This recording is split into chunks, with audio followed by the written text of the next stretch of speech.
Bonjour, je suis Christine Moore, la candidate du nouveau Parti démocratique pour l'Abitibi-Témiscamingue. La plupart d'entre vous me connaissent déjà assez bien. Vous savez combien j'ai l'agriculture et ma région à cœur. Je suis originaire d'un petit village rural d'Abitibi-Ouest, La Reine, et j'ai œuvré sur la ferme de mon oncle durant plusieurs étés. Je comprends l'importance de l'activité agricole pour l'économie, pour le développement et le dynamisme de notre région. Dès les premiers mois de mon élection, je me suis portée à la défense des fermes familiales et de l'agriculture à l'échelle humaine. J'ai combattu la fermeture des fermes de recherche, en particulier celle de Kapuskasing, avec laquelle l'UQAT collaborait pour le créneau Accord pour une agriculture nordique axée sur la production bovine. J'ai fait des pressions pour obtenir des compensations pour les agriculteurs du Témiscamingue victimes de la sécheresse en 2012. J'ai fait des tournées de sensibilisation et de promotion de l'achat local et de l'agriculture de proximité. Malgré le fait que nous faisions face au gouvernement le plus entêté de l'histoire du Canada, le NPD a obtenu la promesse de compenser les producteurs de fromage et de lait suite à l'entente de libre-échange avec l'Union européenne. Depuis le début, le NPD a demandé au gouvernement de préserver l'intégrité du système de gestion de l'offre dans le cadre des négociations de l'accord de partenariat transpacifique.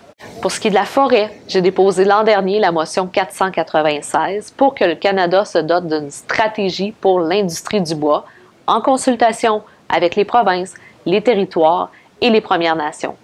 Vous savez donc que le bien-être et l'avenir des agriculteurs ont été des éléments importants de mon mandat comme député d'Abitibi-Témiscamingue. Dans les 10 dernières années, dont 9 sous le règne de Stephen Harper, le Canada a perdu 30 000 fermes de petite et moyenne taille.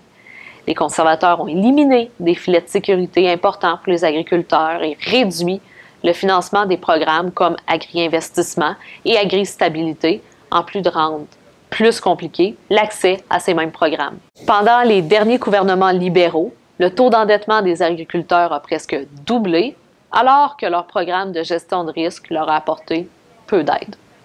Le NPD est le seul parti qui propose une stratégie alimentaire de la ferme à la table.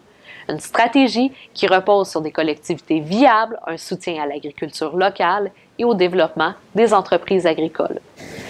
Le NPD veut s'assurer que les moyens de subsistance ruraux soient des véritables moyens de subsistance en investissant dans l'économie rurale, en élargissant les programmes de gestion de risque et en offrant du soutien aux jeunes et aux nouveaux agriculteurs.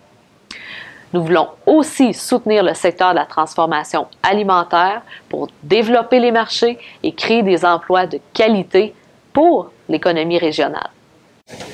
Au sujet de l'assurance-emploi, ça fait longtemps que je réclame un meilleur accès au régime qui est financé entièrement par les travailleurs et les employeurs. La réforme a fait mal au secteur d'emploi saisonnier comme l'agriculture. Le plan du NPD prévoit une accessibilité plus juste et plus équitable qui va répondre aux vrais besoins des familles, des travailleurs et des entreprises de l'Abitibi-Témiscamingue. Nous proposons d'établir le seuil d'admissibilité à 360 heures dans les 52 dernières semaines et supprimer les 2 semaines d'attente injustes. Également, comme porte-parole adjointe en matière de santé, je peux être fière de notre plan qui prévoit d'aider les personnes qui doivent aider un proche souffrant d'une grave maladie. Mais au-delà du programme et au-delà de ce qu'on veut réaliser, je peux vous faire une promesse. Et je crois que mon bilan vous permet d'y croire. J'ai toujours travaillé d'abord et avant tout pour ma région. Je crois que bien représenter ses citoyens, c'est le devoir premier d'une députée et vous pouvez compter sur moi pour continuer de porter la voix de l'Abitibi-Témiscamingue à Ottawa.